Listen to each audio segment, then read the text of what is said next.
వారు పరలోకం నుంచి భూమి మీదకి ఎందుకు దిగి వచ్చాడంటే సువార్తను ప్రకటించడానికి వచ్చాడు.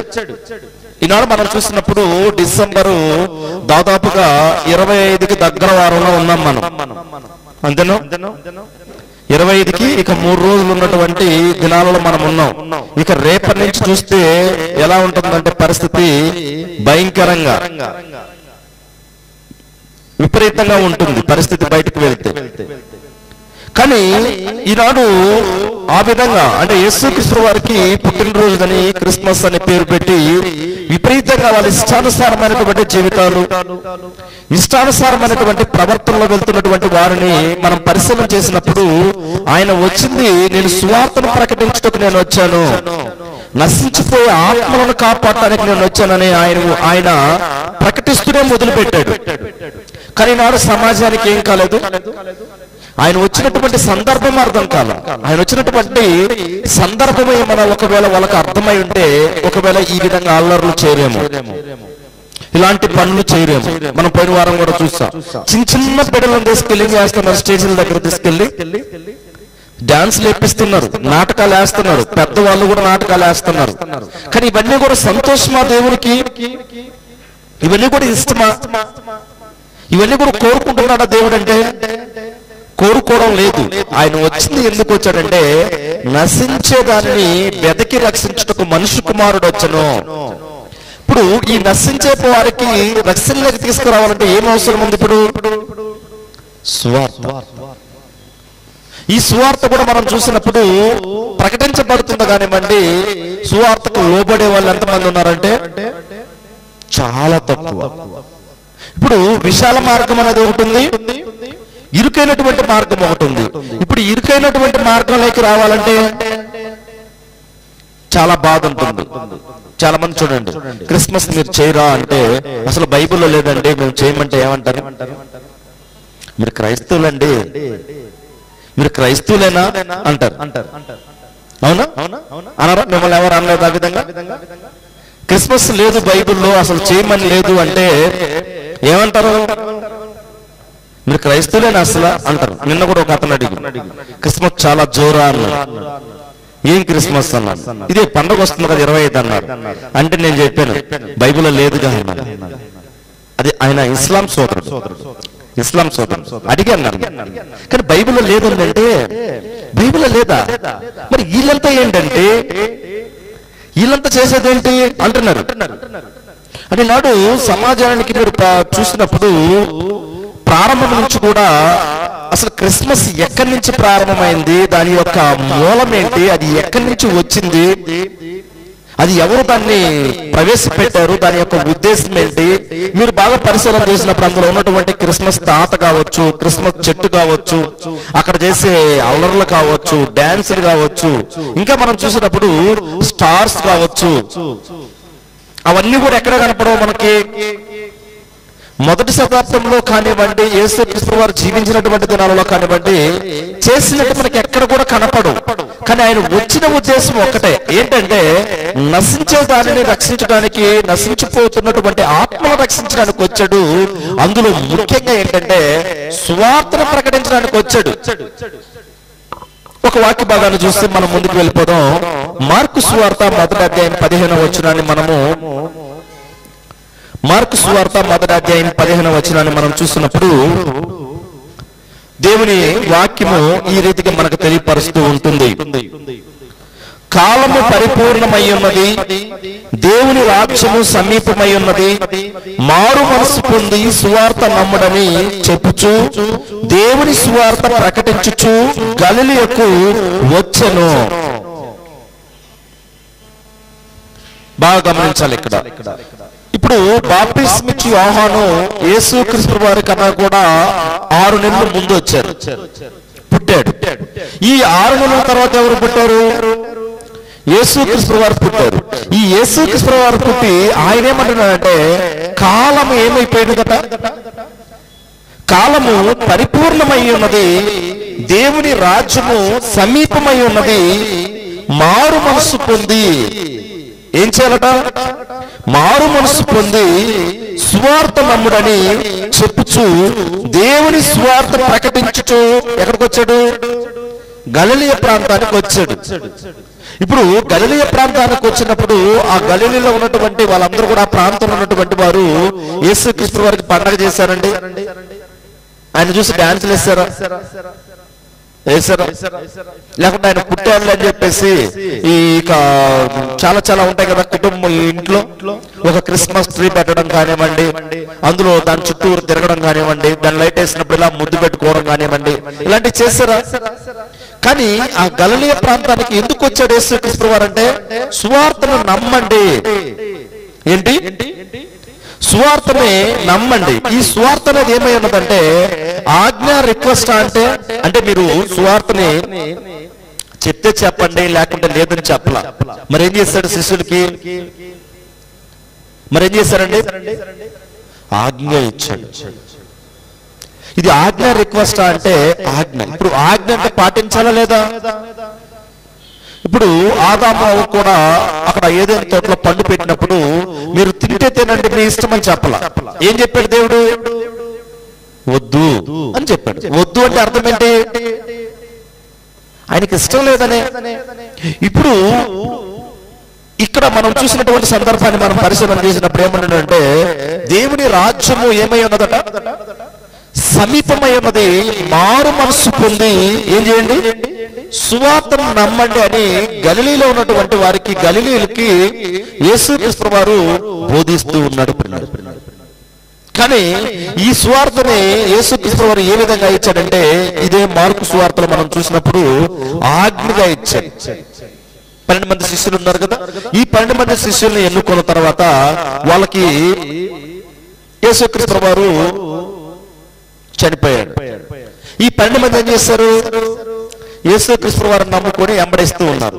ఈ వెంబడిస్తున్నటువంటి సమయంలో ఇక ఆయన సమయం అనేది ఆసన్నమైన తర్వాత ఆయన ఏమైపోయాడు? పాపుల చేతికి అప్పగించబడి సిలువ మీదకి ఎక్కి మరణించాడు. ఇప్పుడు మరణించిన తర్వాత వీళ్ళేమనుకోవాలి? ఇక నమ్ముకున్నటువంటి ఆయన చనిపోతే ఇంకేముందండి మా పని, ఇదిగో మేము ఈయన నమ్ముకున్నాం, ఈయన చూస్తే చనిపోయాడు. అలాంటి సమయంలో ప్రత్యక్షమై ఆయన తిరగా వాళ్ళతో మాట్లాడుతున్నాడు, సజీవుడిగా వాళ్ళ ముందు నిలబడి. మనం కూడా ఎవరన్నా నమ్ముకున్నాం అనుకోండి, చనిపోయారు అనుకోండి, బాధ ఉండదా మనకి? పోతే పోయాలి అనుకుంటామా? అనుకుంటాం. మనం ఎవరో నమ్ముకున్నామండి, గట్టిగా వాళ్ళ మీద నమ్మకం పెట్టుకుని ఉన్నాం, వాళ్ళు చనిపోయారు, మన బాధ ఏ విధంగా ఉంటది? మన ఆలోచనలు ఏ విధంగా ఉంటాయి? బాధ అనిపించదా? అలాంటి సమయంలో యేసుక్రీస్తు వారు వాళ్ళ దగ్గరకు వచ్చి మాట్లాడుతూ ఉన్నాడు. ఏమంటున్నాడు చూడండి, 16వ అధ్యాయం 15వ వచనం. మరియు మీరు సర్వలోకములకు వెళ్ళి, మార్కు సువార్త 16వ అధ్యాయము 15-16 వచనాలు. మరియు మీరు సర్వలోకములకు వెళ్ళి సర్వ సృష్టికి సువార్తను ప్రకటించుడి. నమ్మి బాప్తిస్మము పొందువాడు రక్షింపబడును, నమ్మని వానికి శిక్ష విధించబడును. ఈ విషయాన్ని చాలా చక్కగా గమనించాలి. ఇప్పుడు ఈ 12 మంది శిష్యులకి ఈ మాటను ఏ విధంగా ఇచ్చాడు యేసుక్రీస్తు వారు అంటే ఆజ్ఞగా ఇచ్చాడు. ఇప్పుడు మీరు సర్వలోకానికి వెళ్ళండి, సర్వ సృష్టికి ఏం చేయండి? సువార్తను ప్రకటించండి. నమ్మి బాప్తిస్మం పొందిన వాడు రక్షింపబడును, నమ్మని వానికి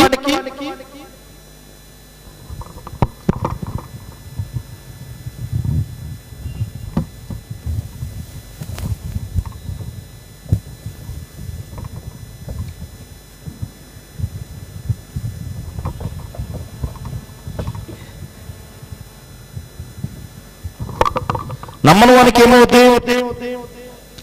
శిక్ష విధించబడదు. అంటే ఇప్పుడు ప్రతి వారు సువార్త అనేది నమ్మాలా? మరి మీరు చూడండి, క్యాలెండర్ అని వస్తూ ఉంటారు, ఇంటికి వర్తమానాన్ని చెప్పడానికని వస్తూ ఉంటారు. ఇది యేసుక్రీస్తు వారు పుట్టారు, ఏం చేయండి మీరు? పుట్టాడు అని చెప్తూ పాటలు పాడుతూ వస్తూ ఉన్నప్పుడు మొన్న మా ఇంటి దగ్గరకు ఒకరు వచ్చారు. ఇది మా ఇంటికి రాలేదు, పక్కింటికి వెళ్ళారు. కొంతమంది పైకి వెళ్ళారు, కొంతమంది కింద మాట్లాడుతూ ఉన్నారు. నిజం, వాళ్ళ మాటలు చూస్తే చాలా బాధ అనిపించాయి. అసలు క్రైస్తవులా వీళ్ళు? సరే, ఒకవేళ పుట్టినరోజును చెప్పడానికి వచ్చే వాళ్ళ అనిపించింది. కనీసం అన్ని వలగర మాటలు మాట్లాడుతూ ఉన్నారు. నిజం, అక్కడ ఉన్నటువంటి హైందవ సోదరులు ఎవరన్నా అన్యులు ఉన్నారు అనుకోండి, అక్కడ యేసుక్రీస్తు పుట్టుక గురించి చెప్పడానికి వచ్చినటువంటి వారిని చూసి ఏం నేర్చుకుంటారండి? మీరు సర్వలోకానికి వెళ్ళి సర్వ సృష్టికి సువార్తను ప్రకటించడం అని ఆయన చెప్తూ ఉంటే వీళ్ళ యొక్క పనితీరు ఏ విధంగా ఉంది? మీరు మత్తయి సువార్తలో చివరి భాగంలో కూడా 28వ అధ్యాయంలో మనం చూసినప్పుడు 18వ వచనంలో కూడా ఇదే విధంగా మనకు తెలియపరుస్తూ ఉంటాడు. మత్తయి సువార్త 28వ అధ్యాయం 18వ వచనం, అయితే యేసు వారి యొద్దకు వచ్చి, పరలోకమందును భూమి మీదను నాకు సర్వాధికారము ఇవ్వబడి ఉన్నది, కాబట్టి మీరు వెళ్ళి సమస్త జనులను శిష్యులుగా చేయుడి. ఏటట? సమస్త జనాలను ఏం చేయాలి? ఇప్పుడు శిష్యులుగా చేయుడి, తండ్రి యొక్కయు కుమారుని యొక్కయు పరిశుద్ధాత్మ యొక్కయు నామములోనికి వారికి బాప్తిస్మం ఇచ్చుచు నేను మీకు ఏ ఏ సంగతులను ఆజ్ఞాపించుతునో వాటన్నిటినీ గైకొనవలనని వారికి ఏం చేయండి? బోధించుడి. బోధించుడి. ఈ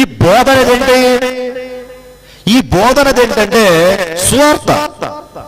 ఇప్పుడు ఒక వ్యక్తిని దేవుళ్ళకి మనం తీసుకురావాలంటే ఒక చెట్టు పెడితేనో, ఒక స్టార్ కడితేనో, లేకుంటే ఒక గ్రీటింగ్స్ ఇస్తేనో, లేకుంటే వాళ్ళ ఇన్స్టిట్యూట్ డాన్సులు వేస్తేనో ఈ విధంగా రక్షింపబడడండి. మరి ఏ విధంగా రక్షింపబడతాడు? ఏ విధంగా రక్షణ అనుభవానికి వస్తుంది? ఏ విధంగా వస్తుంటుంది రక్షణ అంటే? సువార్తను బోధించడం వల్ల, టీచింగ్, బోధించాలి. అలా బోధించడం వల్ల ఒక హృదయం అనేది కరుగుతూ ఉంటుంది. మీరు ఒక్కసారి యెహోషువ గ్రంథం మనం వెళ్ళడం లేదు కానివ్వండి, యెహోషువ గ్రంథానికి మనం వెళ్ళినప్పుడు అక్కడ మనకి రాహాబ్ అనే ఒక వేశ్య కనపడుతూ ఉంటుందండి. ఎవరు? రాహాబ్ అనే వేశ్యను మనం చూసినప్పుడు అక్కడ ఇజ్రాయేలీయుల ప్రజల పట్ల దేవుడు చేసినటువంటి కార్యాలు చూసినప్పుడు, ఆ కార్యాలు విన్నప్పుడు ఆమె గుండెలు కరిగిపోయాను అని ఉంటది అన్నమాట. అక్కడ ఏంటంటే ఐగుప్తులో దేవుడు వాళ్ళకు చేసినటువంటి మేలులు, వాళ్ళను తీసుకొచ్చినటువంటి విధానం, ఆ అరణ్య మార్గంలో వాళ్ళను నడిపించినటువంటి విధానము చూసినప్పుడు, ఆ మాటలు వినినప్పుడు ఆ వేసినటువంటి రాహాబుకి గుడ్డలు ఏమైపోయాట? కరిగిపోయాయి. అంటే దేవుని మాటలు ఒక వ్యక్తిని ఏం చేస్తాయి? దేవుని మాటలు ఒక వ్యక్తిని ఏం చేస్తాయంటే కడిగి పరిశుద్ధపరుస్తాయి, ఒక మనిషిని ఆదరిస్తాయి, ఒక వ్యక్తిని నీతిమంతులుగా తీర్చబడతాయి, ఒక వ్యక్తిని దేవుని దగ్గరగా పరిశుద్ధులుగా నిలువబెడతాయి దేవుని మాటలు. ఇప్పుడు లోక సంబంధమైనటువంటి క్రియలు ఒక వ్యక్తిని పరిశుద్ధత చేయగలవా? లోక సంబంధమైనటువంటి క్రియలు, ఆచారాలు, అలవాట్లు ఇవన్నీ కూడా ఒక వ్యక్తిని కడిగి పరిశుద్ధపరచగలవా? పరచలేవు. ఎందుకు కడిగి పరిశుద్ధపరచలేవంటే అవి లోక సంబంధమైనవి, ఇవి నాకు అస్యమైనవి అంటున్నాడు దేవుడు. వీటిని నా యొద్ద నుంచి తీసుకు వెళ్ళిపోండి అంటాడు. దేవునికి ఇష్టమైనటువంటి కార్యం కాదు. అయితే ఇక్కడ మనం చూసినప్పుడు ఈ సువార్త అనేది ఏమై ఉన్నదంటే, ఏమై ఉన్నది? ఆజ్ఞ ఉన్నది. రిక్వెస్ట్ అయితే మాత్రం కాదు. ఈ సువార్త ఏమై ఉన్నదంటే ఆజ్ఞ ఉన్నది. ఈ ఆజ్ఞ ఉన్నటువంటి సువార్త జగత్తు పునాది వేయబడక మునిపే మన మహిమ నిమిత్తం నియమించాడు. ఈ విషయాన్ని గమనిస్తే దాదాపు ఈనాడు చేసే ఆచారాల మొత్తం కూడా దూరంగా వెళ్ళిపోతారు. ఏమైపోతారు? దూరంగా వెళ్ళిపోతారు. కానీ ఈ సువార్త అనేది ఎప్పుడు నియమింపబడింది? అనాది కాలము. అంటే జగత్తు పునాది వేయబడక మునిపే మన మహిమ నిమిత్తం దేవుడు నియమించాడు. దీన్ని సువార్తను. ఇప్పుడు పరలోకంలో యేసుక్రీస్తు వారు ఉన్నారు, పరిశుద్ధాత్ముడు ఉన్నాడు, తండ్రి ఉన్నాడు. ఇప్పుడు తండ్రి సంకల్పాన్ని సంకల్పించి మనుషులు చేశాడు, దేవుని స్వరూపం, దేవుని పోలికలు. మరి వీళ్ళు పాపం చేస్తే ఆ పాపానికి పరిహారం ఏంటంటే సువార్తను చెప్పాలి. క్రీస్తు ప్రభువారు వచ్చి భూమి మీదకి. ఇప్పుడు మనం కూడా ఆయన ఇచ్చినటువంటి ఆజ్ఞను ఏం చేయాలి? చెప్పాలి. ఏం చెప్పాలండి? సువార్తను చెప్పి బాప్తిస్మం ఇవ్వాలి. నమ్మి బాప్తిస్మం పొందిన వారు ఏమవుతారు? రక్షింపబడతారు. నమ్మని వానికి శిక్ష విధించబడద్ది. మీరు చూసినప్పుడు రోమపత్రిక 16వ అధ్యాయము, రోమపత్రిక 16వ అధ్యాయము 25-27 వచనాలు మనం చూసినప్పుడు దేవుని వాక్యము ఈ రీతిగా తెలియపరుస్తూ ఉంటుంది. మొదటిది ఏంటంటే సువార్తని మనం నమ్మాలి. రెండోది ఏంటంటే సువార్త ఆజ్ఞేయ ఉన్నది.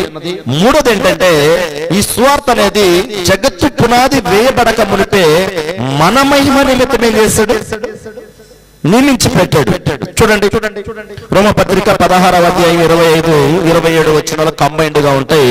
మనం చూసినప్పుడు సమస్తమైన అన్యజనులు విశ్వాసమునకు విధేయులగునట్లు అనాది నుండి రహస్యముగా ఉంచబడి ఇప్పుడు ప్రత్యక్షపరచబడిన మర్మము నిత్య దేవుని ఆజ్ఞ ప్రకారము ప్రవర్తన లేఖనముల ద్వారా వారికి తెలుపబడి ఉన్నది. ఈ మర్మము అనుసరించి ఉన్న నా సువార్త ప్రకారముగాను యేసుక్రీస్తు గూర్చిన ప్రకటన ప్రకారముగాను అంటున్నాడు. ఇప్పుడు అన్యజనులందరూ కూడా, అంటే దేవునిని ఎరగనటువంటి వీళ్ళందరూ కూడా పరిహారం ఏంటంటే సువార్త ప్రకటించబడాలి. ఈ సువార్త ఎప్పుడు ప్రకటించబడాలని దేవుడు నియమించాడు? ఎప్పుడు? జగత్తు పునాది వేయబడక మునిపే. అంటే ఈ ప్రపంచం అనేది నియమించబడక మునిపే, నిర్మింపబడక మునిపే సువార్త అనేది మన మహిమ నిమిత్తము దేవుడు ఏర్పాటు చేశాడు. ఈ ఏర్పాటు చేసినటువంటి ఈ సువార్తని ఈనాడు చాలా వ్యంగ్యంగా మాట్లాడేవాళ్ళేరా? వ్యంగ్యంగా మాట్లాడేవాళ్ళేరా? అసలు యేసుక్రీస్తు వారు ఎందుకు వచ్చాడో ఈనాడు సమాజానికి అర్థం కాకుండా ప్రవర్తిస్తున్నారండి. చాలా బాధ అనిపిస్తూ ఉంటుంది. ఇప్పుడు ఈనాడు చేసే కార్యక్రమాలు ఒక్కొక్క కుటుంబాల్లో కనీసం లక్షలు వేలలో ఖర్చు పెడతారు, కానీ అది మొత్తం కూడా బాకీ. అప్పు తెచ్చుకొని ఏం చేస్తూ ఉంటారు? పండగ చేస్తూ ఉంటారు. ఈ అప్పు తెచ్చుకొని పండగ చేసినటువంటి దాని తర్వాత 26వ తారీఖు అసలు నెమ్మదే ఉంటారు. అంతా లెక్కలు చూస్తుంటారు కూర్చొని. ఏం చేస్తారు? కూర్చొని లెక్కలు చూసుకుంటున్నప్పుడు రూపాయి ఉండదు ఇక, మొత్తం కూడా ఏమైపోయి ఉంటది. కానీ ఆ 20వ తారీఖు ఉన్నటువంటి అందులో సువార్త అనేది ఉంటుందా? ఒక పాపి రక్షింపబడటానికి కారణంగా ఉంటారా? ఒక పాపిని దేవుని దగ్గరకు నడిపించగలుగుతారా? ఒక పాపికి సువార్త చెప్పగలుగుతున్నారా? ఒక అన్యుణ్ణి ఒక క్రైస్తవునిగా మారవగలుగుతున్నారంటే ఏమో తీసుకొచ్చి బాగా ఫుల్గా తాపించడం, బాగా గట్టిగా భోజనాలు పెట్టి పంపించడం. ఏం నేర్చుకుంటారండి? ఏం నేర్చుకుంటారు? అందుకేనా దేవుడు జగత్తు పునాది వేయబడక మునిపే మన మహిమ నిమిత్తం దీన్ని నియమించింది? అందుకైతే కాదు. ఒక పాపి రక్షింపబడటానికి సువార్త. మీరు చూడండి, ఒక జ్వరం వచ్చింది అనుకోండి, ఆ జ్వరముకు తగినటువంటి మందు పడితేనే మనకేమవుద్ది? బాగోద్ది. మనకి శరీరంలో ఏ అవయవము డ్యామేజ్ అయినా కానివ్వండి, ఏ అవయవము ఇబ్బంది అయినా కానివ్వండి, దానికి తగినటువంటి ట్రీట్మెంట్ జరిగితే మాత్రమే ఆ అవయవం మరలా మామూలు స్థితిలోకి వస్తుంది. అంతేనా? ఇక్కడ కూడా ఒక పాపి రక్షింపబడాలంటే మనం భోజనాలు పెట్టు, లేకుంటే మనం ఇంకా మన ఇంటికి ఏదో పెయింట్ కొట్టుకోను, లేకుంటే మనమేదో తినుబండారాలు చేసుకోను, లేకుంటే మనమేదో స్టార్లు కట్టుకోను, మనమేదో వీధులు పట్టుకొని డాన్సులు వేసుకోవడము, ఈ విధంగా చేయడం వల్ల ఒక పాపి రక్షింపబడడు. అదే నేను చెప్పాను కదా, మా ఇంటి దగ్గరకు వచ్చారని అసభ్యంగా మాట్లాడుతున్నారు వాళ్ళు. అడగదామా వెళ్ళి, అసలు మీరు వచ్చిన పని ఏంటి? ఇప్పుడు వచ్చారనుకో, యేసుక్రీస్తు వారు పుట్టాడని చెప్పడానికి వచ్చారనుకోండి, అందరూ లోపలికి వెళ్ళాలిగా? అసలు అందరూ పట్టరు, అందరూ దగ్గరగా నియర్ బై ఉండాలా లేదా? టీములుగా మాట్లాడుకుంటూ ఉంటారు. అయితే వాళ్ళని ఎవరిని మనం ఏమనడం లేదు కానివ్వండి. కానీ ఇలాంటి వారిని చూసి ఒక పాపి కూడా మారు మనసు పొందగలడా? ఇలాంటి వారిని చూసి దేవుడు మహిమపరచబడతాడా? ఇందుకైనా సువార్త అనేది ఏర్పాటు చేశాడు. అయితే యేసుక్రీస్తు వారిని పంపినటువంటి ఉద్దేశం ఏంటంటే సువార్తను ప్రకటించుటకు. మీరు చూసినప్పుడు మార్కు సువార్త మీరు చూడండి. మార్కు సువార్తలో మనం మరలా మార్కు సువార్త దగ్గరకు వెళ్ళినప్పుడు ఒక చక్కటి మాట మనకి ఇక్కడ తెలియపరుస్తూ ఉంటాడు. మొదటి అధ్యాయం 38వ వచనం. మార్కు సువార్త 1వ అధ్యాయము 38వ వచనాన్ని మనము పరిశీలన చేసినప్పుడు దేవుని వాక్యం ఈ రీతిగా తెలియపరుస్తూ ఉంటుంది. ఆయన అంటే ఎవరు? యేసుక్రీస్తు ప్రభువారు. ఇతర సమీప గ్రామంలోను నేను ప్రకటించినట్లు వెలుదము రండి, ఇందు నిమిత్తమే కదా నేను బయలుదేరి వచ్చితినని వారితో చెప్పను. ఎందుకు వచ్చాడట ఆయన? యేసుక్రీస్తు ప్రభువారు రావట్లో ప్రధానమైనటువంటి ఉద్దేశం ఏంటి? సువార్తను ప్రకటించడం. ఇందు నిమిత్తమే కదా నేనేం చేశాను? ఇతర సమీప గ్రామంలోను నేను ప్రకటించినట్లు వెలుదము రండి, ఇందు నిమిత్తమే కదా నేను బయలుదేరి వచ్చితిని. ఇప్పుడు ఉన్నటువంటి ఆయన బయలుదేరి వచ్చాడు. ఇప్పుడు మనం కూడా చూడండి, ఒక ప్రాంతానికి వెళ్తూ ఉంటాం, కొన్ని ఊర్లు వెళ్తూ ఉంటాం. అయితే ఉద్దేశం ఏముంటుంది? ఒక ఉద్దేశంతోనే వెళ్తాం, అంతేనా? ఒక ఊరికి వెళ్ళాలంటే ఊరికి వెళ్తామా? అసలు ఏ ఊరు వెళ్ళాలో తెలియకుండా వెళ్తాం. ఎట్టి పరిస్థితులు కూడా మనం వెళ్ళమే. మరి ఏం చేస్తూ ఉంటాం? ఒక పని మీద మనం వెళ్తాం. ఆ పని ముగించుకుని మరలా మనం ఏం చేస్తాం? మరలా మన గృహానికి మనం వస్తాం. ఈయన కూడా ఏం చేశాడంటే, ఒక పని నిమిత్తం పరలోకం నుంచి భూమి మీదకి దిగి వచ్చాడు. ఇందు నిమిత్తమే కదా నేను బయలుదేరి వచ్చాను అంటున్నాడు. ఇప్పుడు పరలోకం నుంచి భూమి మీదకి రావట్లో ప్రధానమైనటువంటి కారణం ఏంటి? సువార్తని ప్రకటించుటకు.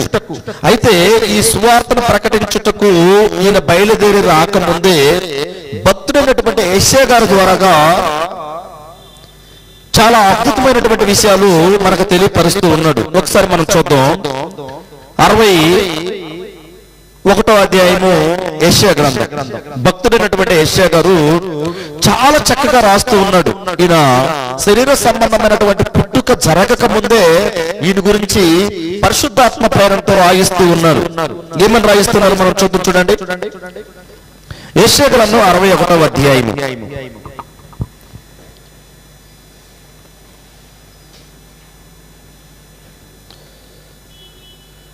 ప్రభువుకు యెహోవా ఆత్మ నా మీదకి వచ్చి ఉన్నది, దీనులకు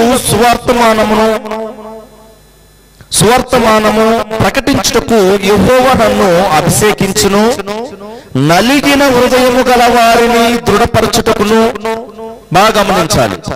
నలిగిన హృదయము గల వారిని దృఢపరచుటకును, చెరలోనున్న వారికి విడుదలను, బంధింపబడిన వారికి విముక్తిని ప్రకటించుటకును. ఎందుకు వచ్చాడట ఆయన? ఎందుకు రావాలని ఆయన సిద్ధపాటు చేసి పెట్టాడు? నలిగినటువంటి హృదయము కలిగినటువంటి వారికి మొదటిది. రెండోదండి, నలిగినటువంటి హృదయమును దృఢపరచుటకు మొదటిది. రెండోదండి, చెరలోనున్నటువంటి వారికి ఏం కలగాలి? విడుదల కలగాలి. మూడోదండి, బంధింపబడినటువంటి వారికి విముక్తిని ప్రకటించుటకు ఆయన రావలసి వచ్చింది. మీరు ఇంటికి వెళ్ళిన తర్వాత ఈ 61వ అధ్యాయం మొత్తం కూడా చదివారనుకోండి, చాలా చక్కగా ఆయన ఎందుకు వచ్చాడు, ఎవరెవరిని విడిపించడానికి వచ్చాడో ఆయన చెప్తూ ఉంటాడు. 3వ వచనాన్ని మనం చూసినప్పుడు, సియోనులో దుఃఖించు వారికి ఉల్లాస వస్త్రములు ధరింప చేయుటకును, బూడిదకు ప్రతిగా పూదండను.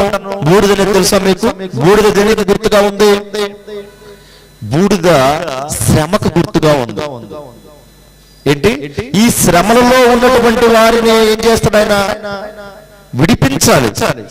అయితే దుఃఖమునకు ప్రతిగా ఆనంద తైలమును, భారభరితమైన ఆత్మకు ప్రతిగా స్తుతి వస్త్రమును వారికిచ్చుటకును ఆయన నన్ను పంపి ఉన్నాడు.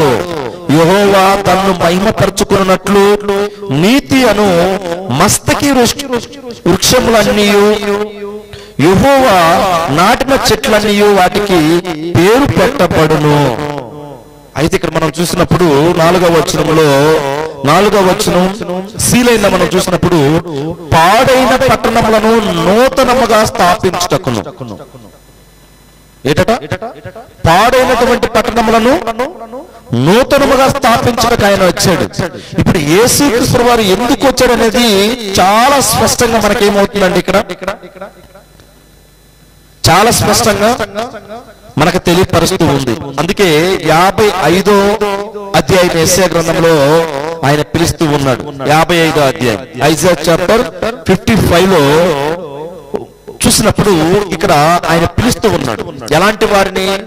నలిగినటువంటి వారిని, దుఃఖంలో ఉన్నటువంటి వారిని, ఇంకా పాపములో తడమటలాడుతున్నటువంటి వారందరిని కూడా ఆయన ఏం చేస్తున్నాడు? పిలుస్తూ ఉన్నాడు. ఏమని పిలుస్తున్నాడు?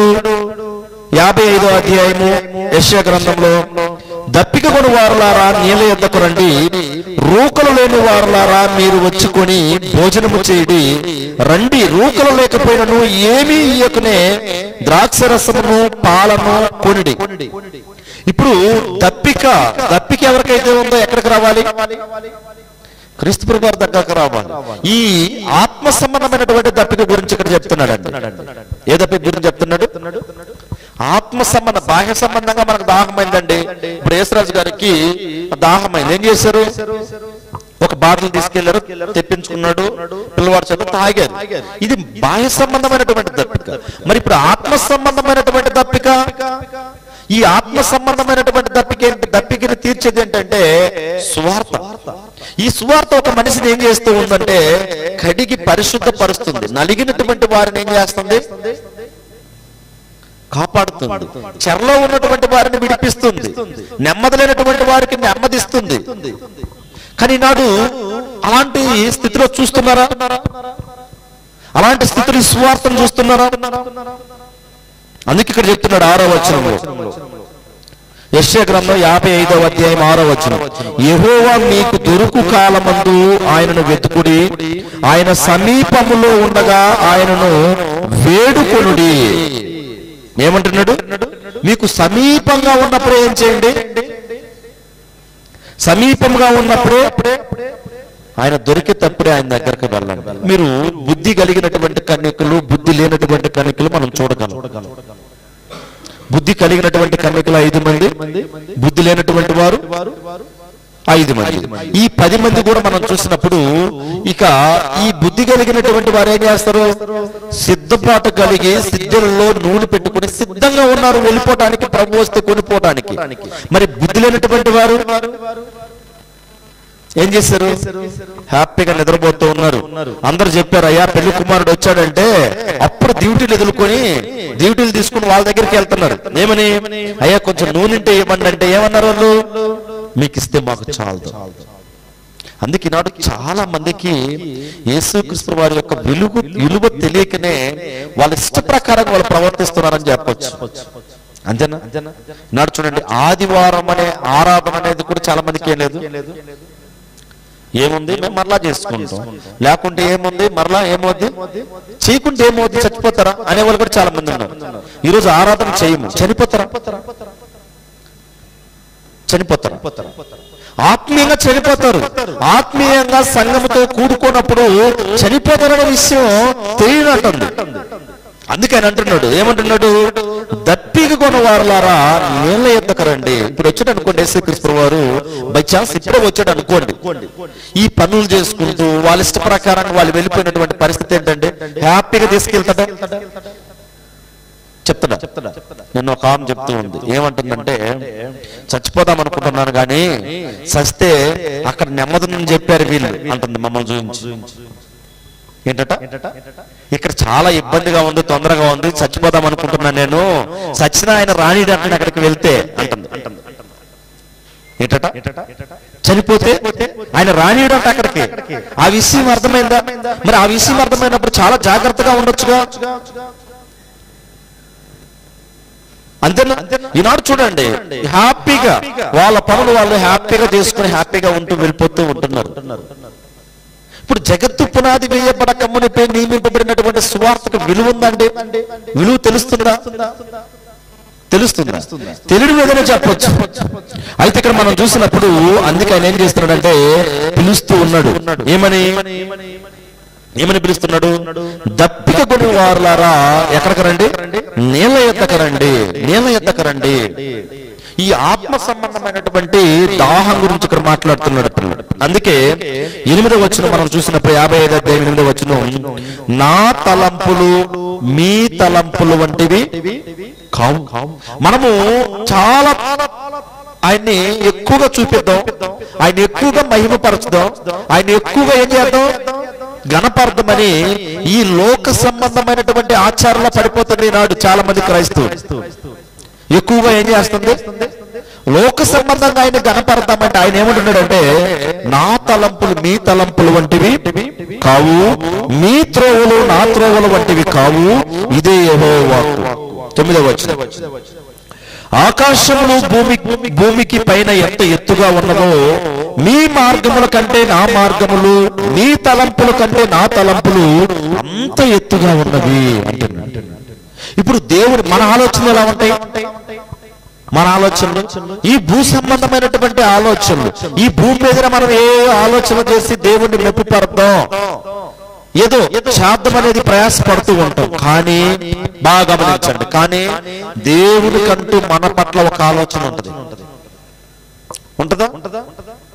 ఉంటది. ఎందుకు దేవునికంటూ మన పట్ల ఒక ఆలోచన ఉంటుంది? దేవునికంటూ మనం చూడండి ఎంతో ప్రయాసపడుతుంటాం, ఏదేదో చేస్తుంటాం, ఏదేదో చేయాలనుకుంటాం, కొన్నిసార్లు ఏమి చేయలేం. ఏం చేయగలం? ఒక్కొక్కసారి ఎన్నోసార్లు ఏమేమో చేయాలని మన ఆలోచనలు ఉంటాయి. ఇదిగో ఈ విధంగా చేద్దాం, ఆ విధంగా చేద్దాం అనే ప్లాన్లు మనకు ఉంటాయి. కానీ దేవునికంటూ మన పట్ల ఒక ప్లాన్ ఉంటుంది. తెలుసా? ఆ ప్లాన్ ఎందుకు కనుక్కోలేకపోతున్నారు? అసలు ఎందుకు ఆ ప్లాన్ కోసం ప్రయాసపడలేకపోతున్నారు? దేవుడు మన పట్ల చేసినటువంటి ఆ ఉద్దేశాలను ఎందుకు జ్ఞాపకాన్ని తెచ్చుకోలేకపోతున్నారు? నాడు చాలా మంది ఎక్కువగా మనం చూసినప్పుడు ఏంటంటే, ఆయన అందుకే అంటున్నాడు, ఏమంటున్నాడు, నా తలంపులు మీ తలంపుల వంటివి కాదు, మీరు అనుకున్నట్టు నా తలంపులు లేవు. అంతే కదా? ఈనాడు మనం చూడండి, ఆరాధన విడిచిపెట్టి పనికి వెళితే, ఆరాధన విడిచిపెట్టి వ్యాపారానికి వెళ్తే ఎక్కువగా వస్తుందేమో డబ్బు అని మనం అనుకుంటాం. చాలా మంది ఊహలు అయ్యాయి కదా, ఏ ఆరాధన 2 గంటలు చేసుకుంటే ఆ 2 గంటల డబ్బులు మరలా ఇవ్వడా దేవుడు? ఇవ్వలేడు. ఆ నమ్మకం లేదు చాలా మందికి. ఆ నమ్మకం లేకనే ఈ రోజు ఏం చేస్తున్నారంటే, ఆరాధన కూడా విడిచిపెట్టి వాళ్ళ ఇష్ట ప్రకారంగా వాళ్ళు వెళ్తున్నారు. కానీ ఆ 2 గంటలు వచ్చినటువంటి ఆ సంపద మరలా ఇవ్వడా దేవుడు? అందుకే ఆయన అంటున్నాడు, ఏమంటున్నాడు, నా తలంపులు మీ తలంపులు వంటివి కాదు. మనకెన్నో ఆలోచనలు ఉంటాయి, ఏమేమో చేసి మనం దేవుని మహిమపరచాలని మనం అనుకుంటాం. కానీ ఆయనకంటూ మన పట్ల ఏముంటది? ఒక ఉద్దేశం ఉంటుంది. ఎలా చెప్పగలం ఉద్దేశం ఉంటుందని? ఆయన అందుకే పిలుస్తున్నాడు. ఏమంటున్నాడు? మత్తయి సువార్త 11వ అధ్యాయంలో అప్పుడప్పుడు మనం చదువుతూ ఉంటాం. 28వ అధ్యాయం 28వ వచనం నుంచి 30వ వచనంలో, ప్రయాసపడి భారం మోసుకుంటున్నటువంటి సమస్త జనులారా నా యొద్దకు రండి, నేనేం చేస్తాను? మీకు విశ్రాంతి ఇస్తాను. ఈనాడు లోకంలో తన విశ్రాంతిలో వాళ్ళు ఉండాలని ఇష్టపడుతున్నారు, వాళ్ళు బాధను వాళ్ళు అనుభవించడానికి ఇష్టపడుతున్నారు, వాళ్ళుండే శ్రమల్లో వాళ్ళే తీర్చుకోవడానికి ఇష్టపడుతున్నారు. కానీ ఆ విధంగా దేవుడు కోరడం లేదండి. మరి ఏం కోరుతున్నాడు? ప్రయాసపడి భారము మోసుకునిచున్నటువంటి సమస్త జనులారా మీ భారం ఏంటో నా మీద వేయండి. ఏం చేయండి? మీ భారం ఏముందో నా మీద వేయండి, నేను తీరుస్తాను అంటున్నాడు. అయితే మీరు బాగా గమనించినప్పుడు యేసుక్రీస్తు వారు పిలిచినటువంటి ఆ పిలుపుకి వచ్చినటువంటి వాళ్ళందరినీ కూడా ఏం చేశాడు ఆయన? ఏం చేశాడు? ఒక మంచి జీవితాన్ని ఇచ్చాడు. అయితే మీరు మొదటి శతాబ్దంలో కూడా అపోస్తులను కూడా మీరు పరిశీలన చేసినప్పుడు ఆ అపోస్తులు కూడా ఏం చేసిందంటే, సంఘానికి విపరీతమైనటువంటి హింస వచ్చింది. ఈనాడు చాలా మంది చూడండి, కుటుంబాల్లో కొంచెం కష్టం వచ్చింది అనుకోండి, దేవుని దూషిస్తారు. అంతేనా? దేవుడు ఎందుకండి కష్టాలు వస్తాయి? కొంచెం హింస ఏమన్నా ఒక బిడ్డల పట్ల ఒక బాధ అనేది మనకు కలిగింది అనుకోండి, దేవుని దూషిస్తాం. దేవుడు ఏమంటే ఎందుకు ఈ విధంగా జరుగుతున్నది అంటూ అంటాం. ఒకవేళ భార్య పట్ల కావచ్చు, భర్త పట్ల కావచ్చు, కుటుంబంలో కొన్ని సమస్యల వల్ల మనకి హింస అనేది వచ్చినప్పుడు మనం ఎక్కువ కూడా ప్రార్థన చేయడానికి ఇష్టపడతామా? అసలు ఆ రోజు ప్రార్థన కూడా చేసుకున్న వాళ్ళు చాలా మంది ఉంటారు. ఒక విషయం తెలుసా మీకు?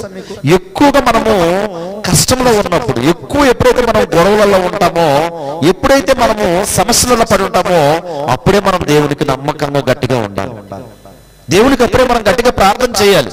అయితే మొదటి శతాబ్దంలో మనం చూసినప్పుడు సంఘానికి విపరీతమైనటువంటి హింస వచ్చింది.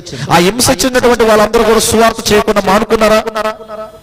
ఈనాడు చూడండి, కొంచెం అప్పు ఉందనుకోండి, మా కుటుంబంలో అప్పు ఉందండి, అప్పు తేగాలంటే మేము ఏం చేయాలి?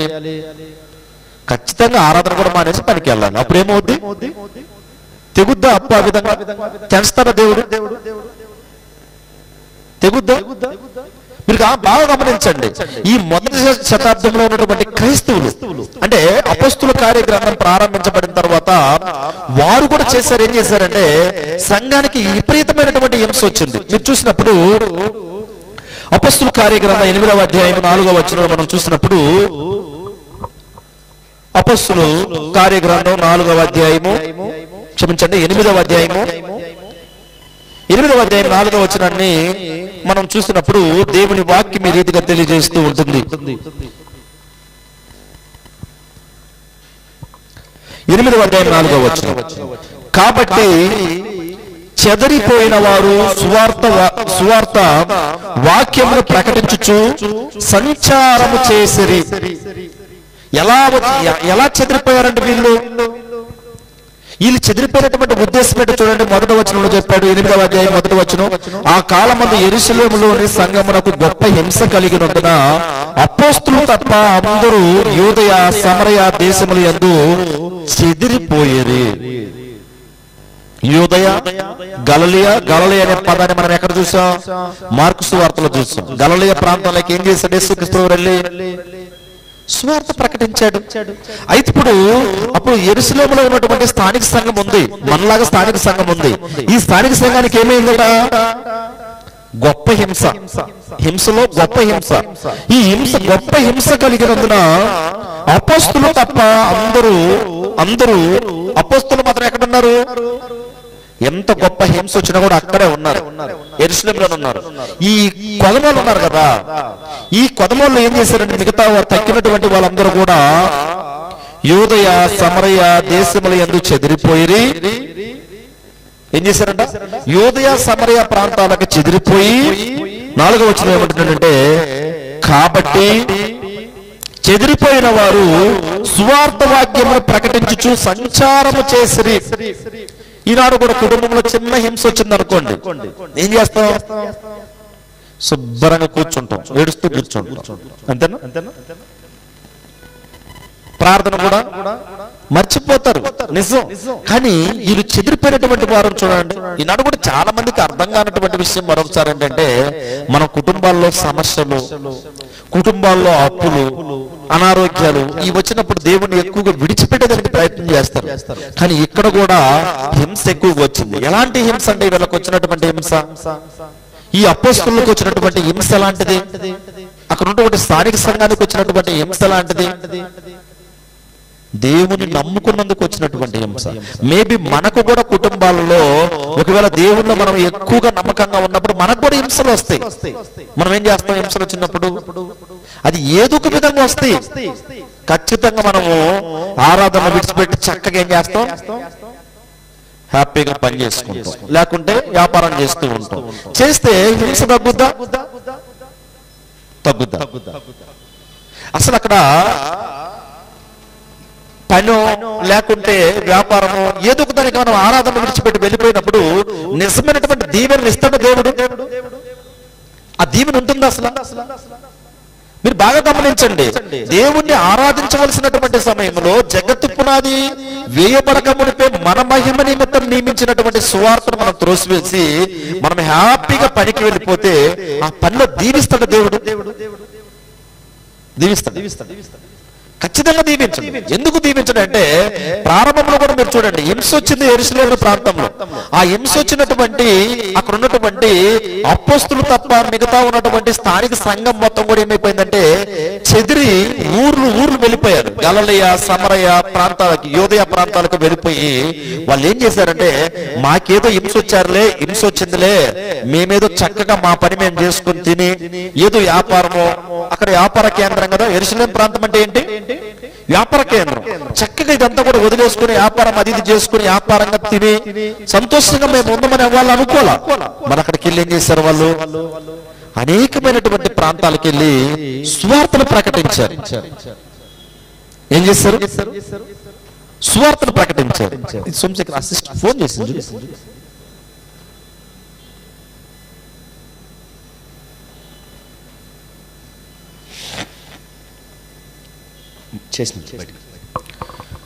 ఏం చేశారు వాళ్ళు?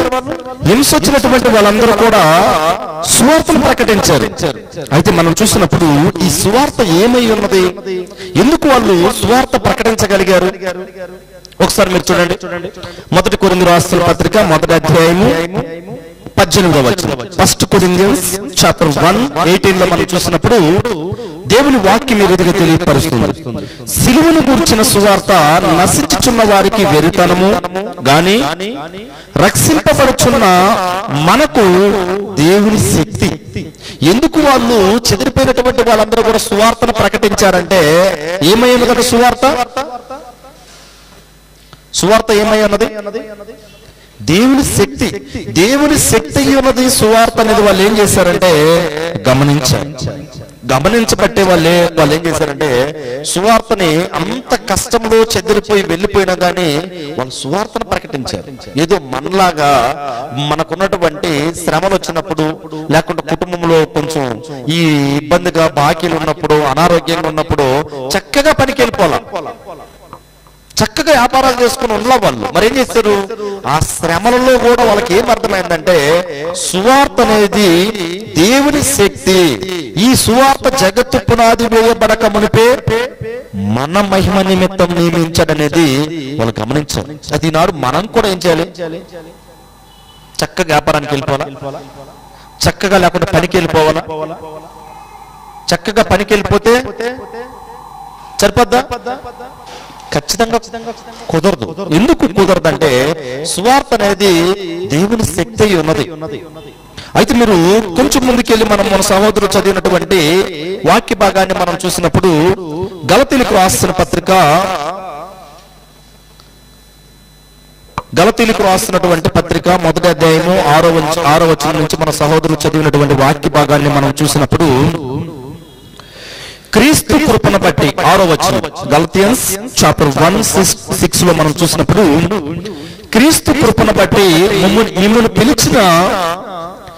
పిలిచిన వారిని విడిచి భిన్నమైన సువార్త తట్టుకు మీరింత త్వరగా తిరిగిపోవుట చూడగా నాకు ఆశ్చర్యం అవుతున్నది. వీళ్ళు ఏం చేశారు? వీళ్ళు దేవుని స్వార్థను విడిచిపెట్టి గలతీయ ప్రాంతాలలో స్వార్థను ప్రకటించడానికి వెళ్ళినటువంటి పౌలు గారు అక్కడికి వెళ్ళి చూసినప్పుడు ఇలా పరిస్థితి ఏ విధంగా ఉందంటే దేవుని విడిచిపెట్టి అబద్ధంలోకి వెళ్ళిపోయారు. ఎక్కడికి వెళ్ళిపోయారు? దేవుని విడిచిపెట్టారు. ఈనాడు కూడా మనం చూడండి, కష్టం వచ్చిందనుకోండి ఏం చేస్తాం? కష్టం వస్తే చక్కగా దేవుణ్ణి మర్చిపోయి చక్కగా మనం ఏం చేస్తాం? మరలా కుటుంబంతో ఫ్యామిలీకి వెళ్ళిపోతారు పనికి. దేవుడు ఇస్తాడు అక్కడ, ఇచ్చినది నిలబడద్దా? ఆ ఇచ్చిందని దీవిస్తాడా దేవుడు? దీవిస్తాడు. చూడండి ఏమంటున్నారు ఇక్కడ, క్రీస్తు కృపను బట్టి మిమ్మల్ని పిలిచిన వారిని విడిచి భిన్నమైన సువార్త తట్టుకు మీరింత త్వరగా తిరిగిపోవుట చూడగా నాకు ఆశ్చర్యం అవుతున్నది. అది మరి ఒక సువార్త కాదు గాని క్రీస్తు సువార్తను చెరపగోరి మిమ్మల్ని కలవరపరచువారు కొందరున్నారు. ఏటట? ఈ నిజమైనటువంటి దేవుణ్ణి, నిజమైనటువంటి సువార్తను విడిచిపెట్టి మీరు పక్కకి వెళ్లే వాళ్ళు ఎలా ఉన్నారంట? కొంతమంది చెరిపే వాళ్ళు ఉన్నారు. ఏమంటారు? ఎలా చెప్పనా? ఎలా ఈ సువార్తను విడిచిపెట్టి భిన్నమైనటువంటి ఈ పక్కకు తీసుకెళ్లిపోతారంటే ఏమంటారంటే ఆదివారం బాగా వ్యాపారం అవుతుంది. ఆదివారం వెళ్తే పనికి, నేను చెప్పాను కదా మా ఇంటి దగ్గర ఒక ఆయన ఉన్నాడు మేస్త్రి, ఆదివారమే డబుల్ కూలి ఇస్తారండి. మిగతా రోజులు వెళ్తే 1000 రూపాయలు ఇస్తారు, ఆదివారం వెళ్తే 2000 ఇస్తారు. ఏది బెస్ట్? ఇందుక స్వార్థను జగత్తు పునాది వేయబడక మునిపే మన మహిమ నిమిత్తం నియమించింది. ఆదివారం వెళ్తే ఎంత ఇస్తారు? 2000 ఇస్తారు. మిగతా రోజులు వెళ్తే కరెక్ట్ గా ఆదివారమే చెప్తారంట పని. నిజం, ఎత్తుకులాడుకుంటూ వచ్చి చనిపోయి బ్రతికాడు, బాప్తిసం తీసుకున్నాడు, చక్కగా ఆరాధన చేసుకుని దేవుని నమ్ముకోవాల్సినటువంటి వ్యక్తి ఏం చేశాడు? పూర్తిగా దేవుని విడిచిపెట్టి వాళ్ళ ఇంటికి ఎవరు వచ్చినా కూడా ఆదివారమే పనికి ఆయన దగ్గరగా వస్తాడట. ఆదివారం వస్తే నేను అడిగాను అనుకోండి, అయ్యగారు పని ఉంది అయ్యగారు, మధ్యాహ్నం దాకానే చేస్తే 2000 ఇస్తామన్నారు అయ్యగారు అంటాడు. ఎప్పుడు దాకా? మధ్యాహ్నం దాకా. మళ్ళీ సోమవారం నుంచి ఇంటికాడు ఉంటాడు హ్యాపీగా. ఇప్పుడు చెప్పండి వస్తాను అంటాడు అడిగితే. నిజం. ఏంటంటే మీరు బాగా గమనించినప్పుడు ఇక్కడ ఏమంటున్నాడంటే 7వ వచనంలో, గలతీ రాసిన పత్రిక 1వ అధ్యాయం 7వ వచనంలో, అది మరి ఒక సువార్త కాదు గాని క్రీస్తు సువార్తను చెరపగోరి మిమ్మును కలవరపరచువారు కొందరున్నారు. మేము మీకు ప్రకటించిన సువార్త గాక మరి ఒక సువార్తను మేమైనను పరలోకము నుండి వచ్చిన ఒక దూతైనను మీకు ప్రకటించిన ఎడల అతడు శాపగ్రస్తుడవునుగాక అంటూ ఉంటున్నాడు. నిజం. ఈ సువార్తను మనం విడిచిపెట్టి బయటికి వెళితే ఏమవుతాడ? శాపగ్రస్తులు అయిపోతారు. పని దగ్గర కూడా చెప్తారు, ఆఫీసర్స్ లివ్ ఇవ్వరు. సార్ ఈ రోజు లివ్ ఇవ్వంటే ఏమంటారు? పని మానుకో అంటారు. పని మానుకో అంటే మానుకుంటే మనం ఏం చేస్తాం? పని మానుకుంటే నిన్న ఒక సహోదరి తెలియపరుస్తుంది, క్యాన్సర్ పేషెంట్, ఊరికి వెళ్ళారు, చూయించుకున్నారు, బాగా తగ్గిపోయింది, ఇక చనిపోయే స్థితిలో వెళ్ళారు, బాగా నడుచుకుంటూ వచ్చారు, ప్రార్థన చేశాం ఇంటికి వెళ్ళి, ప్రతి దినం వెళ్ళి ఇంటికి వెళ్ళి ప్రార్థన చేశాం. అంతా బాగా వచ్చిన తర్వాత ఏమంటుంది, పాస్టర్, తమిళ్ మాట్లాడతారు వాళ్ళు, పాస్టర్ அந்த விட்டு வேற வேலை எனக்கு கிடைக்காது, கிடைச்ச కూడా నా సేమ్ ఆ టైం మీద నా ఎత్తుకుది இல்லங்க వేలకంటే అని చెప్తుంది. అంటే ఆ పని విడిచిపెడితే వేరే పని నాకు ఎవరు, నేను ఏది దగ్గర చేయలేని అంటుంది. ఇప్పుడు బ్రతికించి ఒక క్యాన్సర్ పేషెంట్ బ్రతికించి దేవుడు మరలా మన మధ్యకి పంపించాడంటే దేవునికి ఎంత థ్యాంక్స్ చెప్పాలండి? ఆలోచించండి ఒకసారి. ఇందుక సువార్త అనేది జగత్తు పునాది వేయబడక మునిపే మన మహిమనంత నియమించాడు.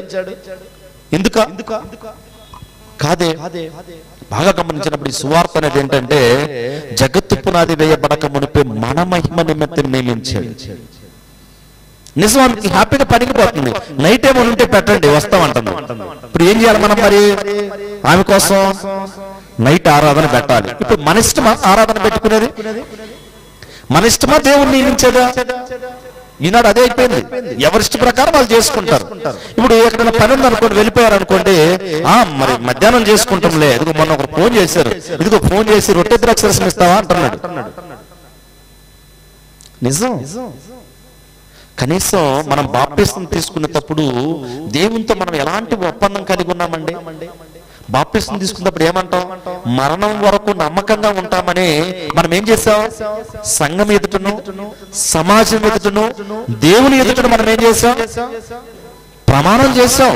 ఇప్పుడు మనం చక్కగా పనికి వెళ్ళిపోతే, మరి చక్కగా వ్యాపారానికి వెళ్ళిపోతే మనం ఏమైనట్టు? దేవుని దగ్గర మనము తీసుకున్న ఒప్పుకోల్ని పోగొట్టుకున్నట్టు. ఇప్పుడు భార్య భర్తలు కూడా వివాహం చేస్తారు. ఆ వివాహంలో ఎదురెదురు నిలబెట్టి ఏమంటారు? ఎప్పటిదాకా ఉంటావమ్మా మీ భర్త కనంటే, ఎప్పటిదాకా నమ్మకంగా ఉంటావంటే ఏమంటది? కొన్ని రోజులు అంటదా? అతను కూడా మీ భార్యకి ఎప్పటిదాకా మీరు బాగుంటారంటే కొన్ని రోజులు అంటాడు. ఏమంటారు? పక్కనోళ్ళు చెప్తారు, ఒకళ్ళు చెప్పలేక జీవితాంతం అని చెప్పు, జీవితాంతం అని చెప్పు, మరణం దాకా అని చెప్పు అంటూ ఉంటారు. మరి దేవుని దగ్గర మనం ప్రమాణం చేసినప్పుడు మనము మరి ఆరాధన కూడా విడిచిపెట్టి, దేవుని కార్యక్రమాలు కూడా విడిచిపెట్టి మన ఇష్ట ప్రకారంగా మనం నడుచుకున్నప్పుడు ప్రమాణాన్ని మీరినట్టు కదా? మీరినట్టు కదా?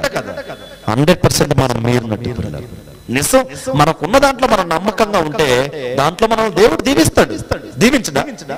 ఇన్ని సంవత్సరాలు మనం ఎక్కడో ఉన్నటువంటి మనల్ని కడిగి పరిశుద్ధపరిచి మనల్ని ఆయన ఎదుట పరిశుద్ధంగా నిలువ పెట్టుకున్నాడు. నిలువ పెట్టుకున్నటువంటి దేవుడు ఇక ముందు జీవితాన్ని ఆయన కాపాడ్డా మనల్ని? ఈనాడు భయం చాలా మందికి, కాపాడ్డేమో, చేతులు వదిలేస్తాడేమో. మానవులు ఆ విధంగా వదిలేస్తారు, మనుషులు వదిలేస్తారు, మాట ఇస్తారు, మాట తప్పుతారు. దేవుడు నమ్మదగినటువంటి వాడు కాబట్టి ఆయన ఏం చేశాడంటే జగత్తు పునాది వేయబడక మునిపే మన మహిమ నిమిత్తం సువార్త నియమించాడు. ఎవ్వరు కూడా నశించడం ఏంటి ఆయనకి ఇష్టం లేదు. ఇష్టమా? ఇష్టం లేదు. ఎవ్వరు నశించడం కూడా దేవునికి ఇష్టమా అంటే ఇష్టం లేదు. ఎవ్వరు నశించడం ఇష్టం లేదు కాబట్టి ఆయన ఏం చేశాడంటే జగత్తు పునాది వేయబడక మునిపే మన మహిమ నిమిత్తం ఏం చేశాడు? ఈనాడు చాలా మంది క్రిస్మస్ చేస్తూ, అల్లర్లు చేసుకుంటూ, స్టార్లు కట్టుకుంటూ, చెట్లు పెట్టుకుంటూ, రోడ్ల మీద తిరుగుకుంటూ వాళ్ళే ఆరాధన మానరు. తెలుసా మీకు? అన్యులుగా ఉంటున్నటువంటి వాళ్ళే ఏం చేయరు? భయము. అమ్మో ఆదివారం దేవుడు వచ్చి మా కోసం ఎదురు చూస్తాడు, మేము వెళ్ళి ఖచ్చితంగా ఆరాధన చేయాలంటారు వాళ్ళు. నేను ఒక సహోదరుడు తెలియపరుస్తున్నాడు, ఏం బ్రదర్ మీ ఇంటికి క్యారల్ రౌండ్ వచ్చారా, ఎవరన్నా ఇలా తిరుక్కుంటూ వచ్చారంటే ఆయన అంటున్నాడు, మా ఇంటికి ఎవరన్నా రానియనుగా. ఏంటట మా ఇంటికి ఎవరిని రానివ్వు సార్ అని అంటున్నాడు. అన్యుడు, ఆయనకి అంత భక్తి ఉందంటే, దేవుణ్ణి ఎరగనటువంటి వాళ్ళు, అసలు నిజమైన బాప్తిసం కాదు, రక్షణలో లేనటువంటి వారు, వాళ్ళు అంత నమ్మకంగా ఉంటే మనం నిజమైన బాప్తిసం తీసుకొని మనం దేవుల్లో ప్రతి దినము ఎదుగుతున్నటువంటి మనం ఎంత నమ్మకంగా ఉండాలంటే దేవునికి ఒకసారి ఆలోచించండి.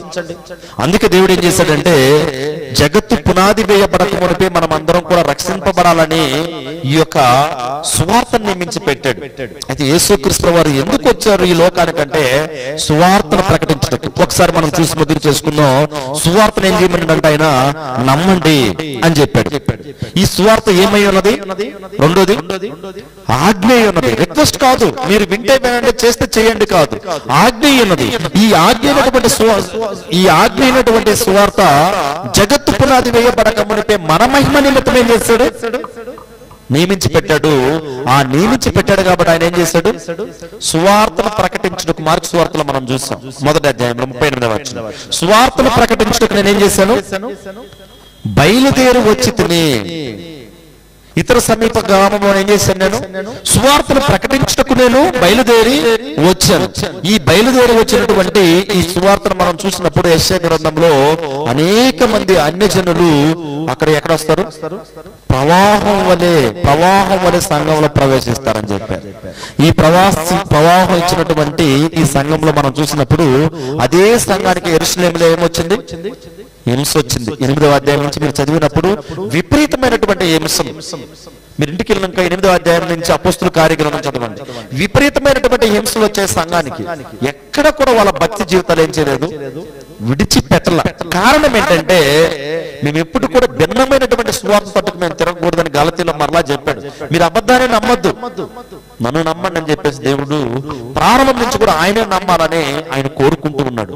అందుకే ఈ సువార్తని జగత్తు పునాది వేయబడక మునిపి ఏం చేశాడు? మన మహిమ నిమిత్తం నియమించాడు. ఈ నియమించినటువంటి ఈ సువార్తను మనం ఏం చేయాలి? చక్కగా లోబడుతూ ప్రతిదినం కూడా మనం దేవుల్లో ఎదుగుతూ ముందుకు వెళ్ళాలని మిమ్మల్ని అందరిని కూడా ప్రేమతో హెచ్చరిస్తూ నన్ను కూడా నేను హెచ్చరించుకుంటున్నాను. ఓపిక అయినటువంటి మీకు అందరికీ ప్రభువైన యేసుక్రీస్తు నామములో వందనాలు తెలియజేసుకుంటూ